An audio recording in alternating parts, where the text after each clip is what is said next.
I'm making my favorite cherry pie. Jeff, I'm gonna have you help me out. Your favorite? You're gonna get started on the filling. Okay. So you can use either sweet or tart cherries, depending on the season, what you can find, frozen, canned. If you're using sweet like we are, it's a cup of sugar. Okay. If you're using the sour cherries, it's a cup and a half of sugar. And then I've got flour, that's the thickener. So you just dump it all in the pan. All in here? And you Oh, wanna yeah. let it simmer for about 10 to 15 minutes till it gets nice and thick. Now, I'm gonna show you a revolutionary pie crust, okay? Okay. Now, in Okay. creative Can't baking, wait. we did it the old way with shortening. I am doing an oil crust. What? So Yes, I love an oil crust. yeah, my grandma used to do this, and they're so easy, okay?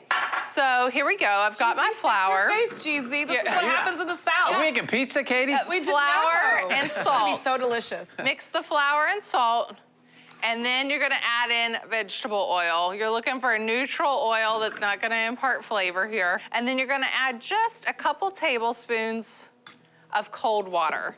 And you're looking for this to just come together. I am so intrigued by this. Very intrigued. We're not looking for like a really wet dough. You want it to be just coming together, and take care not to overmix your dough.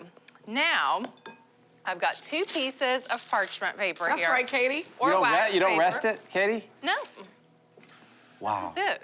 Let me It's tell you so something simple. about old school recipes. They break all of the rules, but they still work out. My grandma would put eggs into hot batter in a blender and blitz it up and make a pie, and it's not eggy. The egg didn't break or anything like that. It's just something about these old school recipes. So I have all of the dough here. I'm gonna divide this in half, but make one half slightly bigger than the other, because the Bottom bottom top. half needs to be bigger. So the overlap. I'm gonna set that one aside. We're gonna do this little step twice and kind of make it into a round disc, and then put our parchment paper on top. And then the way that I like to roll it out, I just start going and then keep turning it in a The old circle. Turn and burn. Love Yeah. that. So you just keep rolling in that circle, just like that, until you get it big enough for your pie plate. Now, I've got one here already done. Jeff, if you'll take some of this lightly beaten egg and just give it a good brush, On the that's bottom. gonna help seal the crust so that you don't get that soggy crust. You know how Oh, sometimes that's a you nice trick. slice into a pie and it's got a soggy bottom? I still blind bake. I love that. This'll help. All right, so I'm Great gonna idea. just Yeah, but keep what was rolling Alice saying this. with this? See how quickly that happened? And if you're not gonna make your pie for a little bit, you can just put this in the It's a fridge. great tip, though, for whenever you're Yeah, making a pie, rather than sandwiching. trying to get it stuck to the, the dowel or the roller rolling. Yeah. This is Less like so bench much easier. flour used. Yeah. All right, so we got this all nice and thickened up, and you can use this same recipe for any kind of fruit pie that you want. We need a little bit more Oh, yeah, filling. you go.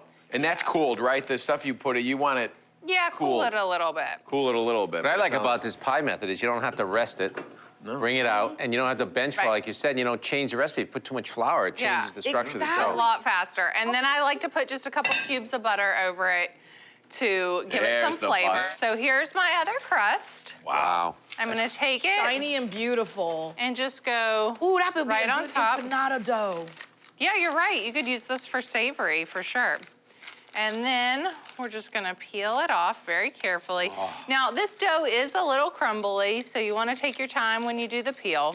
And I am not gonna lie, I buy pie crust all the time. All the time. There's plenty of really good ones that you can buy. So What about you, Jeezy? no shame in that game. Do you buy pie crust, Jeezy? I don't, but I buy a lot of frozen puff pastry. Okay, yeah, Which I same. use. I'm not Oh, making puff yeah. paste. Okay, so here's our pie crust. It looks really nice. And I'm just gonna take the egg wash, and this is gonna give us a nice, beautiful golden bumps brown from the crust. cherries. Yeah, You could yeah. see that on there. I That's love exciting. that schooled. And you know, you could use the same recipe with the sugar and the flour for a blueberry pie. You could do it for a peach pie, strawberry rhubarb. A raspberry pie? Absolutely. All right, so now I'm gonna cut a vent into the top of the pie. And I always do the egg wash first, because if you cut the vent first and then the egg wash, you're gonna seal your vent. Your drippage. All right, so you can take your knife around and trim the sides. Are you implementing skills you learned in school in the creative baking class as we speak? Okay. You know, it's funny to think back the classes that you actually use. That was an elective, and it became what still use my I mechanics actually class. use. And crimp the edges, kind of give them a little curb appeal, or you can take a fork, That's it. Do the time just method. go around like that. So it's Takes your less choice. time. The one I baked earlier, I did the crimping method. This one, I'm gonna do the fork method. So we'll have two different ones. Everybody at home, we get messages, what do you all do with the food? Eat that you don't it. eat? There's a lot of people behind this camera they want it. Yeah. that's gonna be having cherry pie for lunch today. This It's a goes proper lunch. into the oven, 425 degrees for 45 to 55 minutes. Right. If at any point you see that the crust starts to look too done, take it out and put a little foil around the edge.